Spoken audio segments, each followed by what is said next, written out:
Hello, everyone. Welcome to our webinar today on classroom management. It's great to see so many of you tuned in already. I already see some familiar names and also some new ones. So if you've been with us in our webinars before, welcome back. And if this is your first one, you are more than welcome. My name is Mairead and I am in Galway in Ireland. And it's currently really, really cold. You would never know it was summer. Honestly, this weather is shocking. I see we have people in from South Africa. So hello there to you all. We have Eliane in Brazil, Australia. Oh, amazing. So as I said, it's really great to see you here today. I've been teaching for quite a long time now. I actually started 20 years ago. And during that time, I've been lucky enough to teach students of pretty much all ages. I think the youngest I've taught was 3. And I've taught all ages you can possibly imagine. I've taught in lots of different countries. And my students have had lots of different motivations for being in class. So hopefully I will have lots of tips to share with you today on our topic of classroom management. So if you are ready, let's begin. Now, when new teachers hear the term classroom management, I'm sure you all automatically think discipline. Okay, that is the first thing that comes to mind.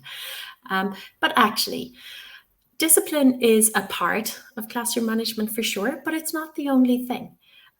We will talk about discipline a fair bit today, keeping everything in order, but we will also mention some other aspects of classroom management along the way.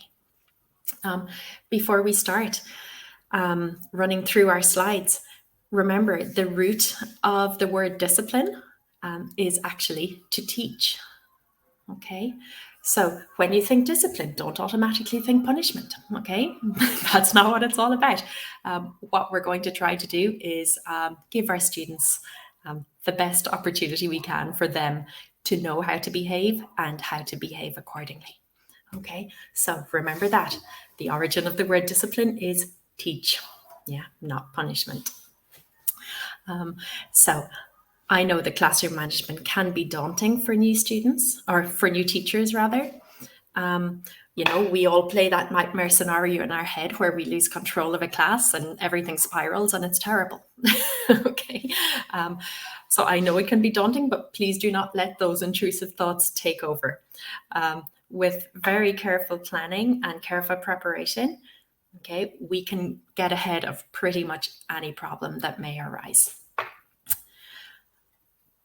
So I think before you start teaching, the really important thing to do is think about who you are teaching and what issues they may have. We may see 12 or 15 faces staring up at us, and it's tempting for us to think of them as some homogenous group that we've got to keep control of. But actually, remember, we are dealing with 12 individuals or 15 individuals. And if you can find out a bit about them, like why are they in class? Is it because they're forced to be there? In the case of maybe children and teenagers, is it because they need English for their work? Yeah, perhaps the adults.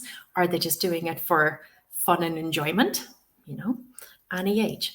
So try to understand why your students are in the class, okay? Because that can inform the way we approach classroom management. Try to get to know your students, even if they're little kids. Get to know them all as individuals. In terms of age group, you could have pretty much any age group. You could have the very young learners. As I said, I taught a class of 3-year-olds, so that was super, super fun. So the very young learners would be 3, 4, or 5 years old. Then we would talk about the young learners. They would typically be aged 6 to 12. When we talk about teenagers, we would be in the age range of about 13 to 16. And then anyone over the age of 16, or potentially 18, depending on how mature your 16 to 18-year-olds are. We would refer to them as adults. Okay, so all of these different age ranges, they bring their own unique sets of challenges and, huge plus points. For example, the very young learners, remember, they can't read, they can't write, they can't sit down for very long. They don't have much experience in the classroom, but they have loads of energy. Okay, they love singing, dancing, moving around. Okay, their attention spans are generally quite short, so it's just, bam, bam, bam with the activities. Lots of fun, lots of movement. It's a wonderful age group to teach. Young learners, they will share a lot of the same characteristics as the very young learners. Again, lots of energy, generally quite short attention spans. But the thing is, once you move up through the ages, like 8, 9, 10, they are able to read at this stage. They are able to write. Yeah, they can sit down for maybe not a super long period of time to focus, but you can start doing more paper-based tasks with them. Teenagers get quite a bad rap sometimes, I feel. When I say that I've been teaching teenagers for 20 years, I usually get oh wow, that must be so difficult. But, it is and it isn't. Okay. Don't assume that all teenagers are going to be argumentative and sullen, okay? Because that is not the truth. Okay. You will meet the most delightful teenagers along your journey. Sure, some of them may be challenging, but, as a rule, if you treat them with respect, they can just be absolutely wonderful students. And then, of course, adults. Yeah.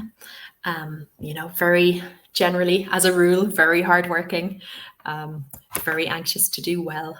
Yeah, very self-motivated. I would say don't fall into the trap of thinking that the level of the student is equivalent to the age. For example, when I started teaching, I used to always just assume that young learners would be beginners and that adults would be, pretty high up the level ladder, like maybe they would be advanced or at least intermediate. Okay, but don't you fall into that trap, because really any age group can have any level. For example, when I taught the young learners in an international school, they were only 6 and 7, but they already had like a really, really high level of English. Okay. Whereas I've often taught adults, who were complete beginners. Okay. So, don't always assume that it starts at a lower level at a young age and then that the level increases with age, because that is not necessarily the case. Okay. Another thing to bear in mind before you start teaching is think about the type of classroom you want to manage. Okay. Have your expectations fixed in your head before you meet a class for the first time. Okay. What do you want the classroom rules to be, or the classroom guidelines? Yeah. What will you tolerate and not tolerate? Okay, in terms of behavior. And bearing in mind the age of your students, what tasks and activities will engage your students? I often think that a lot of behavioral problems happen when the students are bored, if a task is too difficult, if they finish too soon, if they can't work quick enough to finish in the time limit. All of those things will be reasons for your students to just give up, okay, and start chatting or start acting out. Okay, so always think, what tasks and activities are likely to keep my students engaged? Okay, so think about the challenge level, think about the length of the activities. If you can plan a lesson with, lots of varied tasks and activities, your students are likely to keep on track behavior-wise, because they will be engaged in what they're doing. So these are the things that we consider before we step into our classroom. Oops. During the lesson, I think in the first lesson that we ever have with the class, it's important to draw up some sort of classroom contract, okay? Some sort of behavior expectation. Now, with adults, probably not so much. It isn't so necessary. But with your very young learners or teenagers, a classroom contract is a great way to start your relationship as a teacher and students. It's important to do this, I think, in the first lesson. So the ground rules are down from the very, very start. A nice way to do this is to get your students to come up with the rules from the class in groups. Okay, so you could put everybody into groups of 3 or 4 and say, I want you to tell me, what you think the classroom rules are. Because believe me, the students know the rules. Okay, they are more than familiar with how they're expected to behave in class. So give them the chance to put their heads together and come up with their own list of rules. So rather than you telling them, they're telling you. Okay, then when the time comes, when they've had their time to discuss the rules in groups, you can bring everybody back together and elicit the rules. Yeah, you can ask them, so group number 1, tell me 2 rules that you think are important. Okay, and write them up on the board. Group number 2, can you tell me 2 different ones? Yeah, write them on the board. What about group 3? Do you have anything different? Yeah, and just keep going around the room until you have a nice list of rules. After the students have told you all of their ideas, you can then tell them anything that you think is important that they have missed.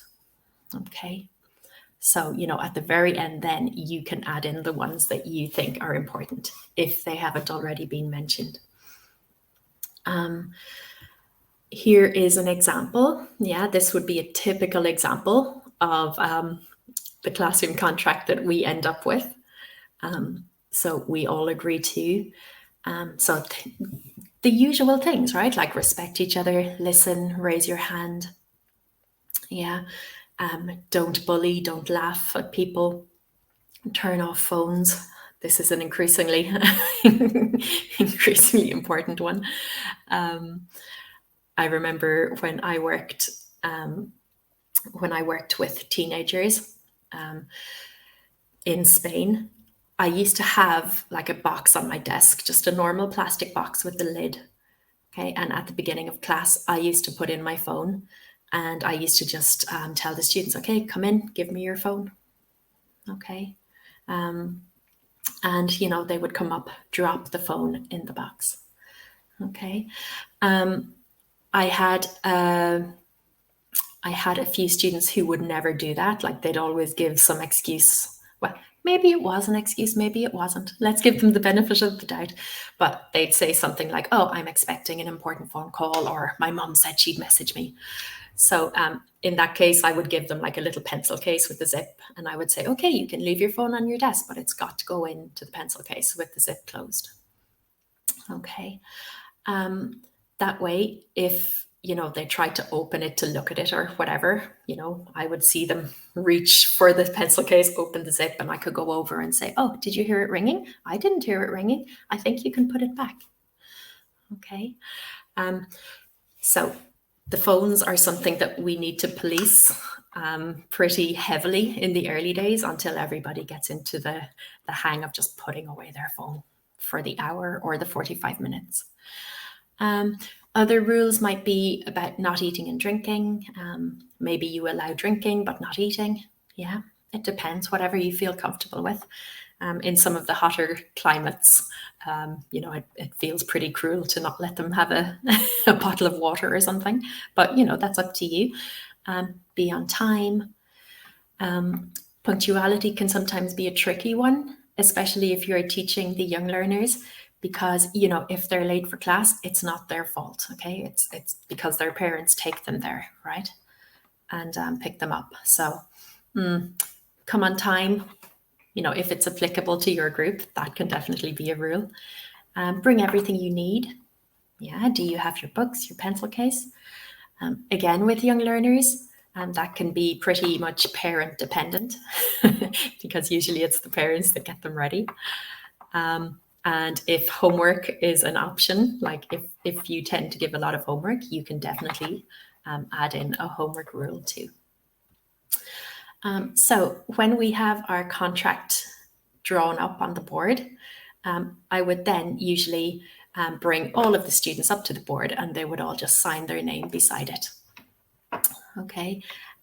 They would think it's a joke. They would think it's really funny, but actually, and it is, it does seem a little silly, right? But actually, if you need to invoke the contract, you can say, oh, but remember you signed it. Look, this is your name. Here it is. You signed it. Yeah, you've got to do it. Okay, so it can be a good fallback later on. Instead of writing it directly on the board, the contract directly on the board, see if you can put up like a big poster page and stick it on the board and write it onto the poster so that when they sign it and when you're finished, you can just like take it off and stick it on the wall and it's always there to refer to. So yeah, a contract is well worth doing. Even with the tiny kids, like who can't read or write yet, you can still do a contract, but you can do it through pictures.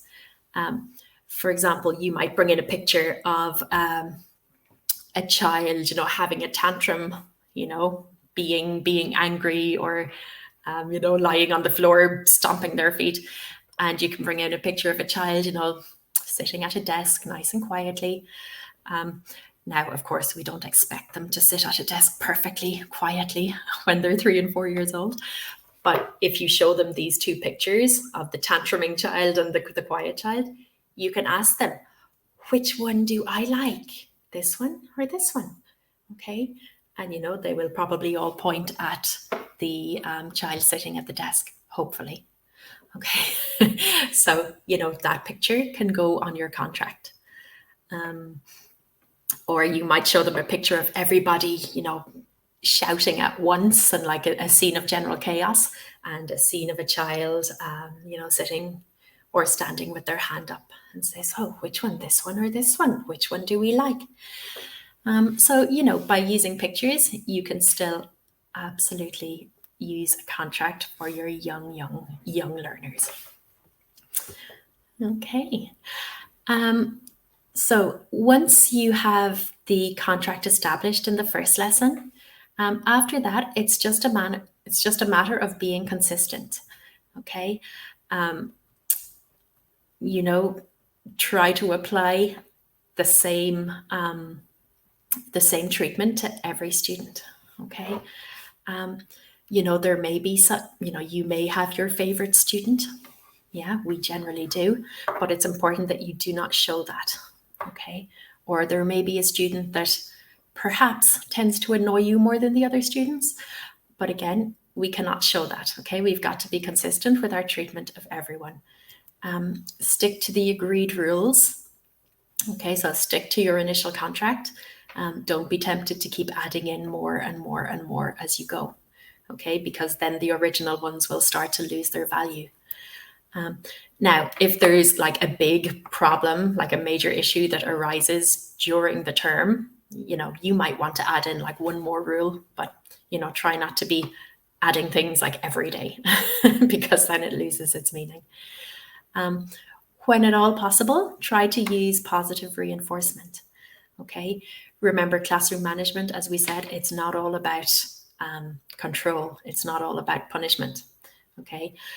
We want to use a lot of praise. We want to acknowledge good behavior. We can, what's the saying? You catch a lot more flies using honey or something. There's some proverb in English about using honey.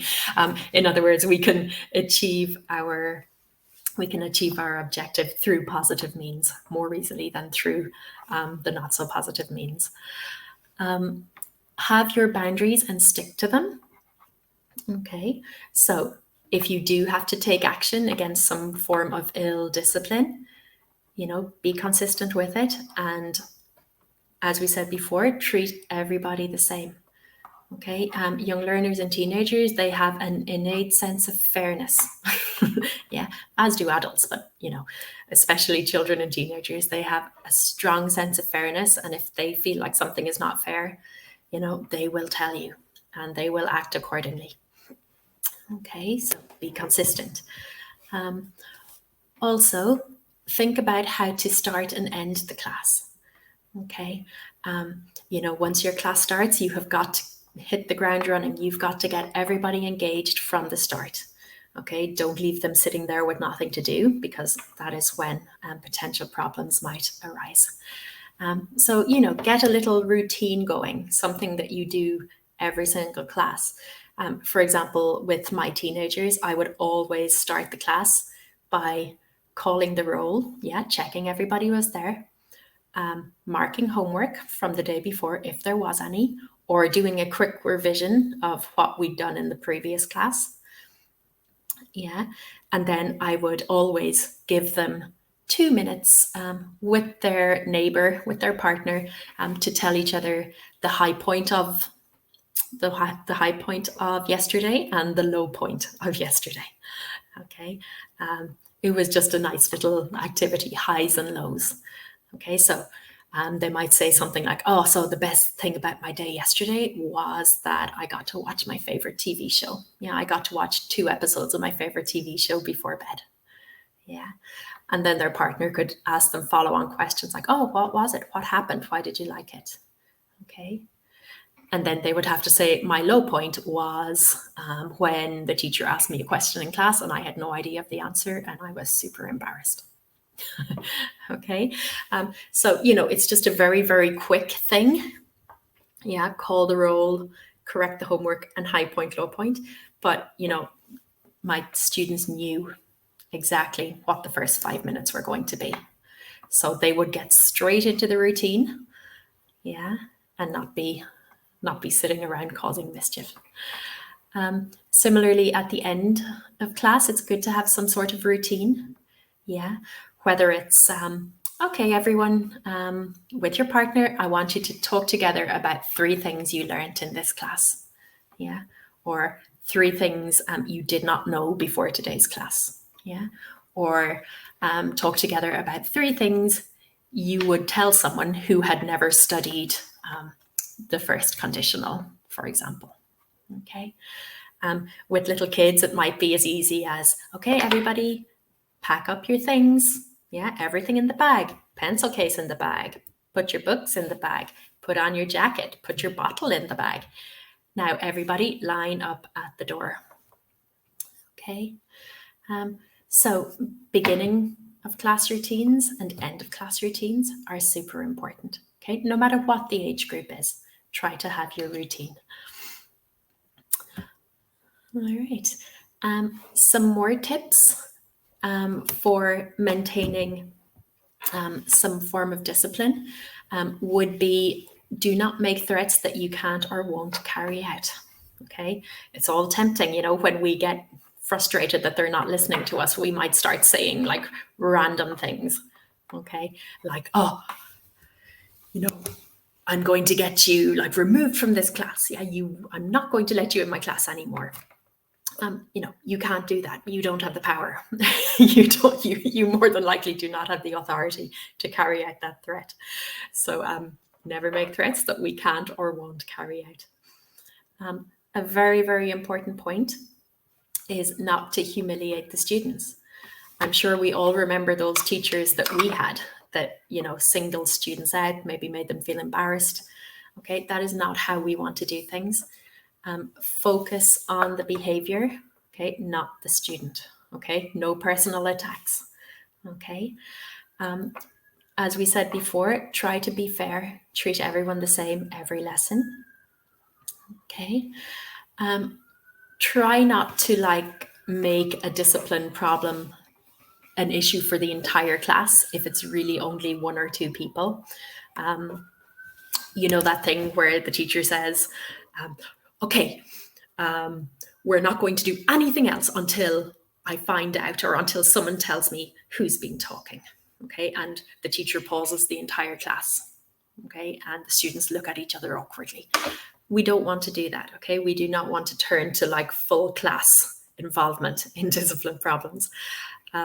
Instead, we want to like maybe give everybody something to do, like set up some sort of group activity, and then go and speak to the student causing problems separately. Okay. You might even want to say, okay, when everybody's busy, everybody's talking, you might just say, Lucia, can you come here a sec, please? I want to talk to you.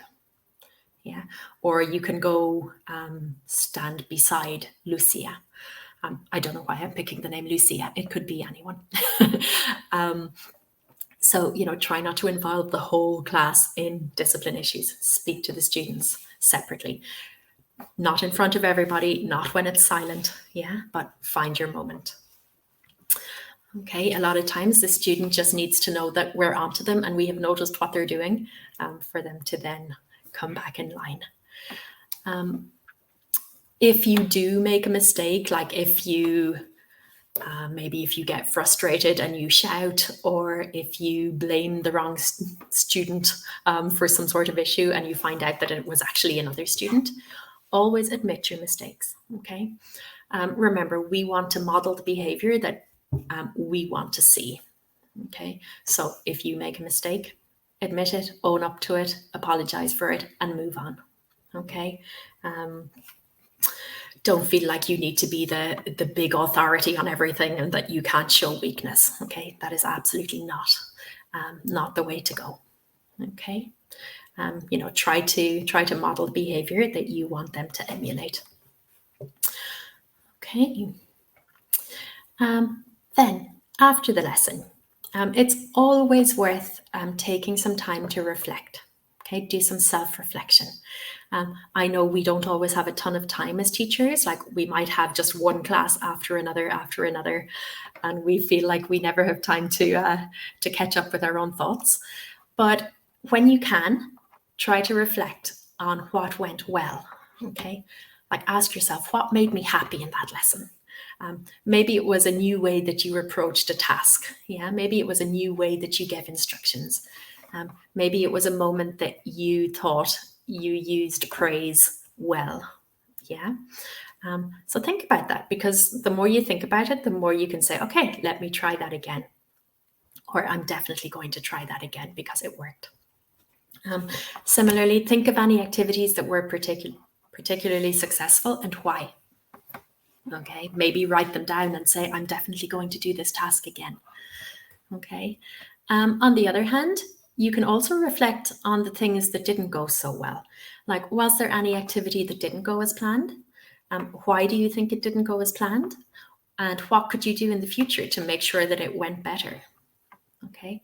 Again, you can take some notes on this for future implementation.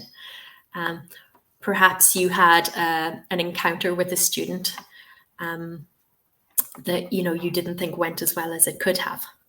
Okay, why didn't it go well? Yeah, what could you have done differently to get a different outcome?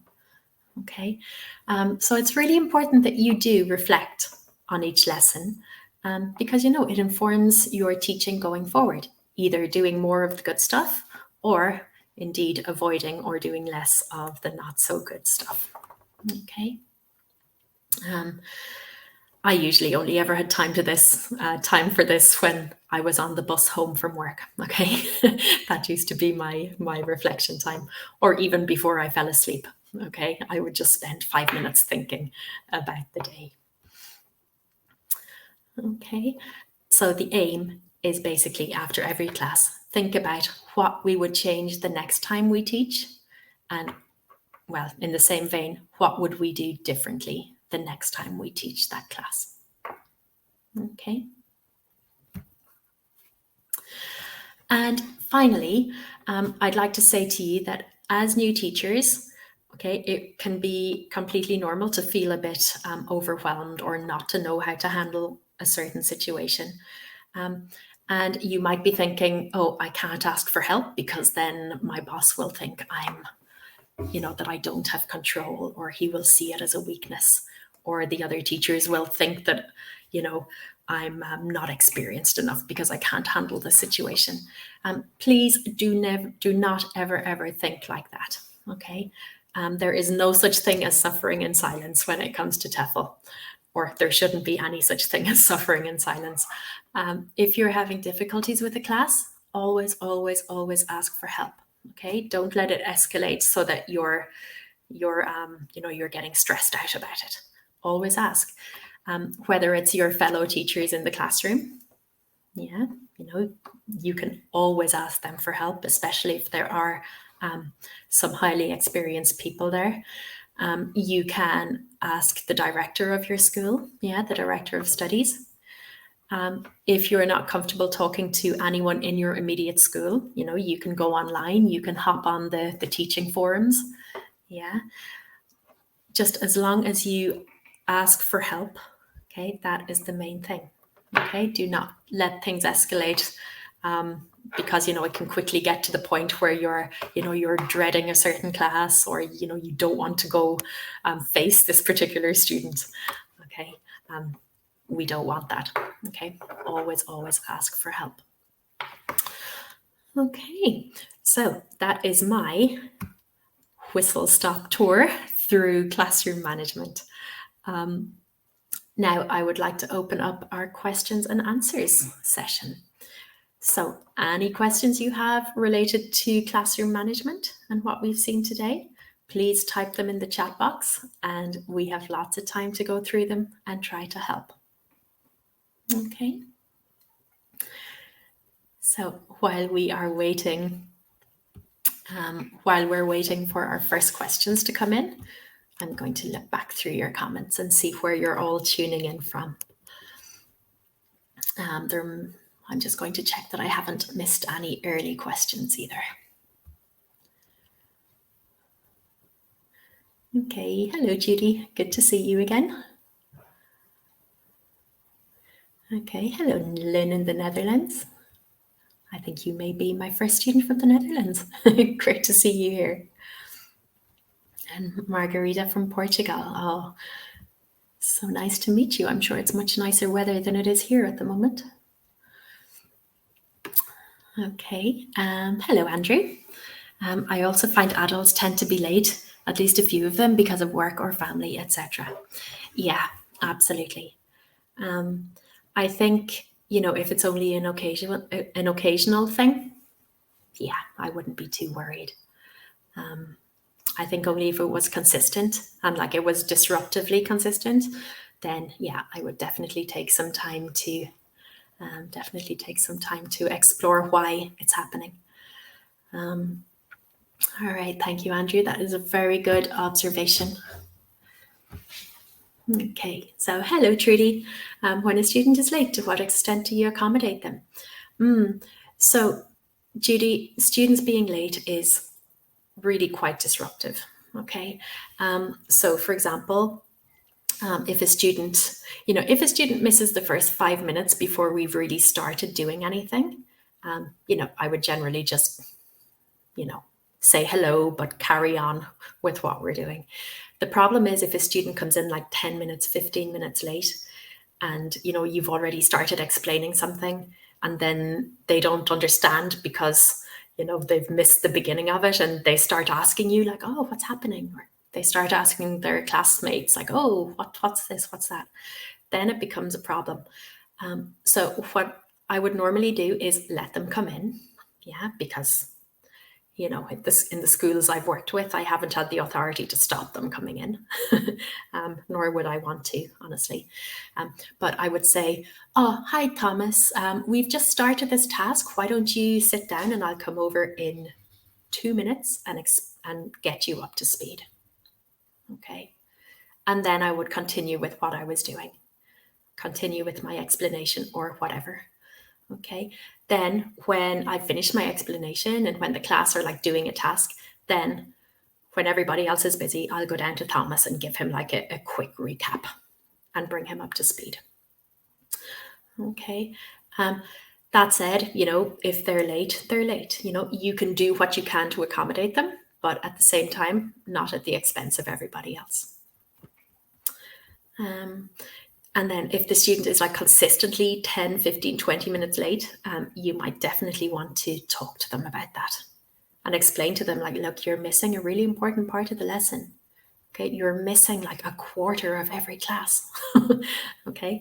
Or if they're young learners, you can consider asking to talk to the parents about it and just reminding them, it's their own time and money that's going amiss. All right. Thank you, Trudy. Great question. Okay, so hello, Tyler. How would you go about splitting up two talkative students? Oh gosh, yes, this is definitely my most common issue for sure. So Tyler, when it comes to the talkers, I would follow like a very definite procedure. So the first time I notice them talking, I usually ignore it because, give everybody the benefit of the doubt. Maybe they were like asking a genuine question or something. The second time I catch them talking, I would, if everybody else is busy doing a task, I would just go over, stand in front of them and say, do you have a question, Lucia? And Anna? Yeah, do you have any questions? Is there anything you don't understand? And they will probably say no. And I'd say, okay, because I know I saw you talking and I thought maybe you were asking for help. Now, there are two advantages to that. The first advantage is that you haven't accused them of anything from the beginning. Okay, you haven't like pointed the finger at them too much. And the second advantage is that they know now that you know. Okay, they know that you're onto them. Okay, so if they keep talking, I would give them a warning the third time.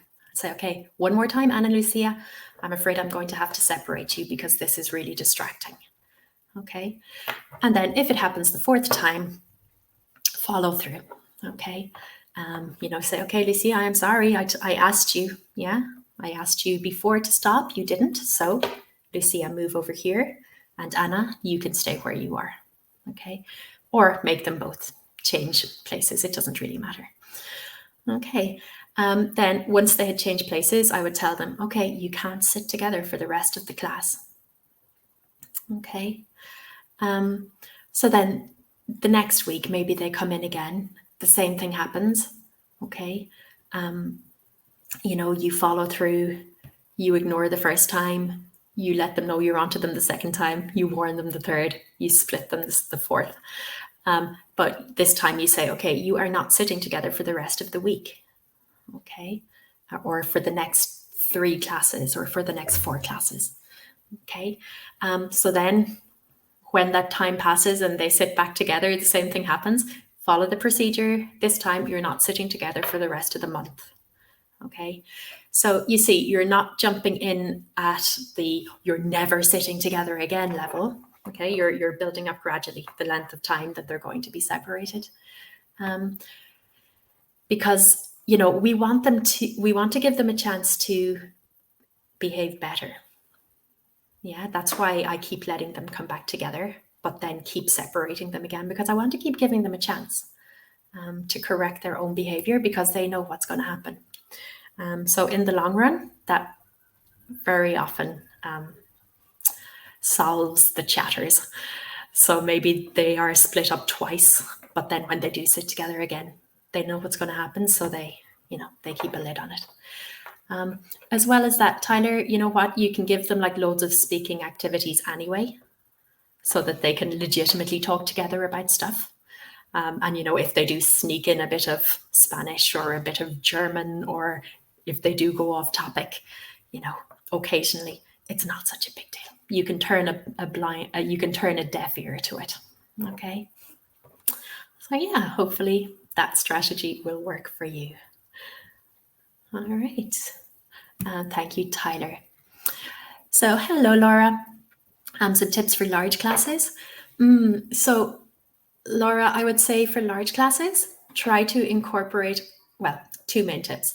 Try to incorporate lots and lots of pair and group work. Okay, so that everybody is getting the maximum student talk time. Yeah. And also try to move around as much as you can. Okay. So don't isolate yourself at the front of the class. Okay. You've got to get down there. Maybe stand in a different point of the classroom throughout the lesson. And when group and pair work is happening, keep moving, keep walking among everybody. Okay. Because you need to be around the students.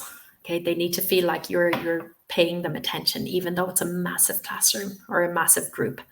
Okay, so just keep moving in and out through the desks, up and down the rows, stand at the back, stand in the middle, stand at the side. Don't get yourself stuck at the front, okay, because then you will feel disconnected. All right, thank you, Laura. Okay, hello, Justine. How would you deal with an adult who dominates the class with their own needs? Oh, Justine, so common. so common. For this one, Justine, I would just talk to them. Okay, there is really no other way around it. I would say, so imagine there is one student who has just like dominated the first 15 minutes of the lesson with questions, or constantly raising the hand, constantly interrupting, etc. I would wait until there was a pair or group work activity happening, okay, till everybody was busy talking to each other. Then I could do one of two things. I might pair the dominant student with another very strong dominant student, okay, and then they can kind of battle it out together in a pair work activity, because they'll be able to stand up to each other. I would never pair the dominant student with a quieter student, because then the quieter student will not get any opportunity to speak. So you could try putting the dominant student with another very strong student, yeah, and let them sort themselves out, okay? Or if it's like a very, very dominant problematic student, I would give everybody something to do in a group task or pair task, and then I would just go down and talk to that student. I would say something like, Jose, I noticed that today you have a lot of questions, yeah, or today you appear quite frustrated about something. What's going on? Okay, what can I help you with? Okay. So, there's no point pretending it doesn't, the problem doesn't exist if the student is obviously trying to seek attention for something. Okay. So yeah, just talk to them and say, okay, Jose, I know you have lots of questions, but, just to keep the class going and, to keep all of the other people in the group happy, why don't we continue with what we're doing? And then at the end of class, I can answer any questions you have. Yeah. Or you might say, so you know what, when you go home, why don't you make a list of questions that you'd like to ask me about? Yeah. And then in the next class, we'll find 5 minutes to go over it.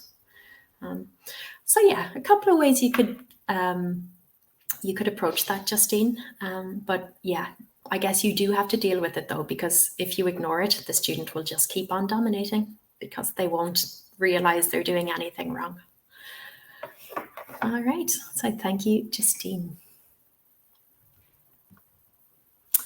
Okay, so hello, Timothy. When teaching an online class, how would you advise a safe solution to deal with a student constantly on their phone, as an example, and not paying attention to the lesson presented? Oh yeah, Timothy, this can be really difficult online. Yeah, I've been there. I've been in that situation for sure. I think, Timothy, again, using lots of pair work and group work, okay, can help this, because the student is with another student who needs them to do the task, or to talk to, or to work with, or whatever. So keep them busy. Try to avoid like long stretches of teacher talk time. Yeah. So like try to keep your input as short as you can, and then get them doing something. Because as long as they're just sitting there listening to you, okay, they will have the temptation to drift off and entertain themselves in another way. So keep them busy. Another thing, if it's an adult, or like an older teenager, you can just say it to them. Just say, oh, look, Maria, I noticed that you're staring at your phone all the time. Like, is there something going on? Yeah, are you having some sort of emergency? Yeah, and Maria will probably say no. And you say, well, then I'd appreciate it if you could put it down, please, and participate in the class. Okay. So, don't ignore it. Call them out. If it's a group of young learners or teenagers that are like coming to you through some online school, presumably, they won't be paying for their lessons themselves. Their parents will. So, you can tell your school, your online school, look, I'm having problems with such a student in such a group. Could you please contact his parents and let them know that he's basically wasting his time? Okay. You would put it more diplomatically than that. But, essentially, try to solve the problem. Don't just let it continue. Okay, because it's very demotivating for the rest of the students who are trying to do things, and for you as a teacher. Okay, if it's happening all the time, it's very demotivating. So yeah, deal with it. Okay, call them out. Don't let them get away with it.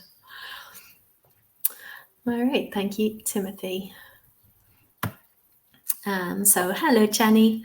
How to deal with younger students who can't sit still when teaching online. So, Johnny, lots of movement-based activities, okay? Lots of, get up and jump, turn around, dance, point to your nose, whatever it is, you can just incorporate lots of movement-based classes. It's just a fact that young kids cannot sit still for too long. Yeah, their brains just aren't wired that way yet. So, make sure you incorporate lots of movement, lots of dancing, lots of singing, lots of pointing and touching, and, incorporate movement. Don't fight it, okay?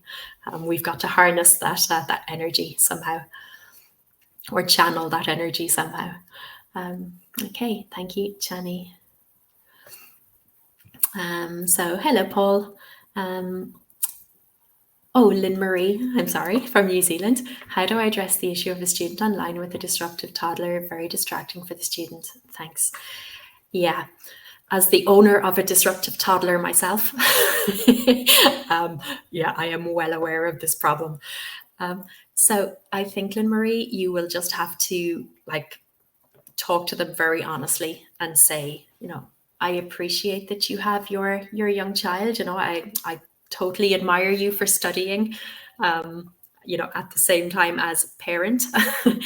But, you have to realize that it is quite disruptive, and sometimes I can't hear you, or sometimes the other students get distracted.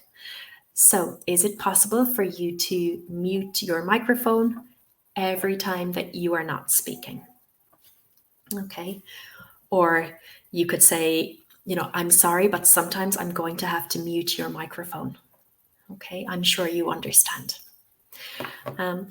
There's no real other way, Lynn Marie, that you can deal with it other than, nicely, diplomatically confront the student, ask them to mute their microphone, or you will mute it for them.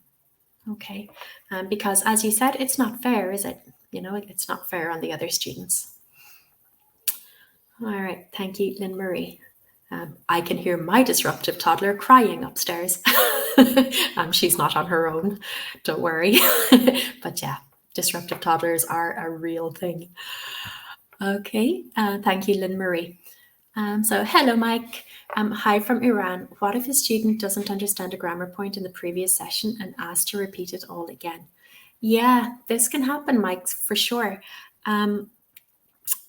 Again, I think it would depend. Like, if there were a lot of students who didn't understand it, more than half the class who didn't understand it, it would definitely be worth recapping. So what I might do is take 10 minutes at the beginning of class to ask some concept checking questions, just to remind the students. And if I notice any gaps in that knowledge, I will, go through the form again, go through the function again, go through the phonology again. But, I wouldn't take too long with that because you still have today's lesson to get through, right? So I would spend maybe 5 or 10 minutes. If the student had no idea whatsoever, I would probably tell them, okay, I hear that you have a lot of questions, but you know what? We're going to start today's lesson. Yeah, and when I get a few minutes and everybody else is busy, I'll come down to you and we can talk about it. Okay. Or if you have time after class, you could tell them, okay, why don't you write down all the questions you have, and at the end of class, when everybody else leaves, I'll come to you for 5 minutes to talk about it. Okay. Or if you don't have time after class, you could say, so when you go home tonight, write down all of your questions on a piece of paper. Give me the piece of paper at the beginning of the next class, and I will write down your answer. I will write down the answers for you. Okay. So basically, Mike, we have to balance, okay, the individual needs against the class needs. And, try, if it's only one person who has a problem, just try to work it into a couple of minutes of the class while everybody else is busy, or deal with it after the class, or you can do the write down your questions and I will write down the answers. So yeah, basically we want to help, but in a way that doesn't disrupt the entire lesson. Okay, thank you, Mike. Hopefully that makes sense. Okay, so hello, Lynn. Is a 40-minute lesson too long for young learners of 7 to 9 years of age at our school, especially after lunch? Oh, they don't seem to focus in the lesson no matter what subject. Oh, Lynn, I know. I've been there too. After lunch is tricky because everybody is just tired. Probably the teacher included, even though we're not allowed to show it the way the students do. I don't think it's too long, Lynn. I think it's just that the kids are tired. So even 20 minutes would be too long. Okay. The trick here, Lynn, is to just, when you're planning, keep things super, super snappy. Okay. Maybe play some games, some 5-minute games. So you're doing a 5-minute fun thing and then a 10-minute serious thing and then another 5-minute fun thing. Try to vary the interaction, have one task where they're sitting at their tables, but then immediately follow that with a task where they're up and moving. Okay. You could do a task where they're mainly listening, then a task when they're mainly, acting something out or moving around, or maybe singing. Yeah. And then alternate that with a quiet task, you read them a story or something. I don't know what type of tasks you do with them, but try to keep them, keep the task short and keep them varied. Okay. Loud, quiet, sitting, movement based. Yeah. And that way you will hopefully be able to stop them getting too lethargic and just falling asleep on their chairs. All right. Thank you, Lynn. Okay. Hi, Tamrin. Oh, Chanette. Nice to meet you, Chanette. How to deal with younger students who can't sit still in class? It can be very disruptive or destructive. Yeah. Again, Chanette, as I said to Lynn before, keep things moving. Okay. Keep the tasks coming thick and fast and keep things varied. Okay. Don't give them a chance to settle into any one behavior. Okay. So if they're being destructive, try to give them opportunities to channel that energy. Okay. Remember your classroom rules. Remember your boundaries, like what you tolerate, what you don't. Okay. If they're doing something you don't like, let them know you're onto them. Okay. Then give them a warning. Then take action. Okay. If it's one particular student or two who are just consistently disruptive or destructive, I would definitely talk to your boss about that. Talk to the boss of the school about that. Okay, and explain to him that, the other 15 students are suffering because these 2 students are out of control. Okay. But yeah, definitely try a lot of variety in your task types first and go through the motions of your discipline procedure with them. Be consistent. But yeah, look for help if you need it. Absolutely. Okay. So hello, Brian. If they're level 1 adults, like beginners, I guess, how do you facilitate a contract if they don't understand anything? We're not supposed to prepare anything in their native language. I just started. Oh, welcome, Brian. So I think with adults, Brian, the contract isn't so important. I think the contract is more important for the young learners and the teenagers. Okay, for adults, like hopefully, there shouldn't be any discipline problems. Okay. I guess with adults, you can kind of, reinforce things as you go, like kind of correct the behavior as it arises. Like if there is one student who never listens and who talks over everyone, you might say, okay, thank you, Jose, one moment. Okay, one moment, listen. Yeah. So it would just be more of a case of, kind of correcting and drawing their attention to it as it arises. I probably wouldn't do a full contract with a class of adults. Okay. All right. Thank you, Brian, and welcome to the course. Okay, let's see. What else do we have? Okay, so hello, Judy. Do you think seating of students in the classroom helps with classroom management? You mean, Judy, like having a seating plan? Yeah, I guess. Why not? I've never used a seating plan myself. Like I would always give the student the opportunity to sit with whoever they like, because when they're sitting with someone they're comfortable with, their performance in class will be better. Okay. If then there are like the talkative ones, I would deal with it as I spoke about earlier. So I've never actually imposed a seating plan, but I'd be hesitant to say that it wouldn't work. So you could try. Why not? I think where you can work with seating a lot is in pair work or group work. Okay, like you can mix the people around. Like don't always have the same person talking to the same person. Okay. So like I would normally say, okay, I would give every student a number. I'd say 1, 2, 1, 2, 1, 2, 1, 2. Okay, person 2, stand up. Or people 2s, stand up. And now I want you to move 2 chairs to the right. Okay, and now sit down. So that for the duration of that task, they are going to sit with someone new, talk to someone new, etc. Then when the task is finished, they can all go back to where their stuff is.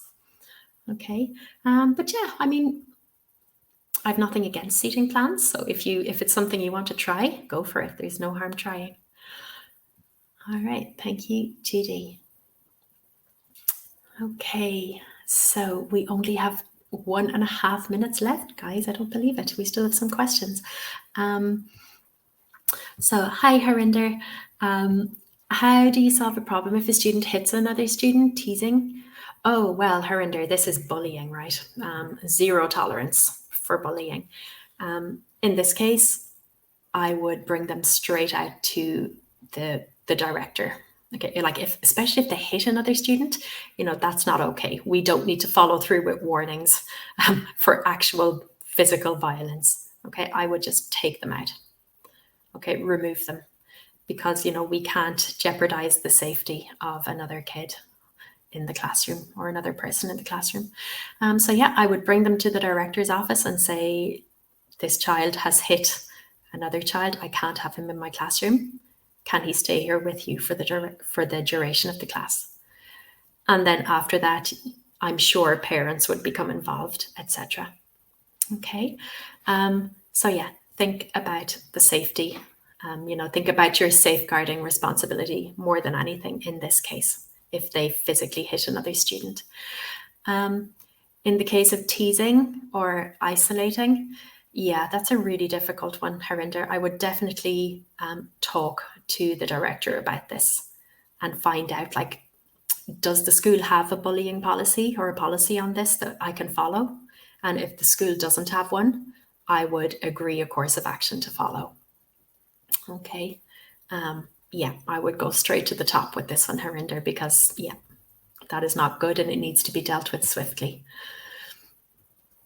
Okay. All right, everyone. Oh, our time is up. Oh, I think we had some questions I didn't get to. I'm really sorry. But you know what? Why don't you send any questions I didn't get to answer to Tutor Support? Okay. You know, when you're doing the course, when you're following the modules online, any questions you have about teaching or about the content of the online course or about assignments, send them into Tutor Support. And there we will have time to put together an answer for you because I can see that they're really good questions. So yeah, please do send your questions along to Tutor Support.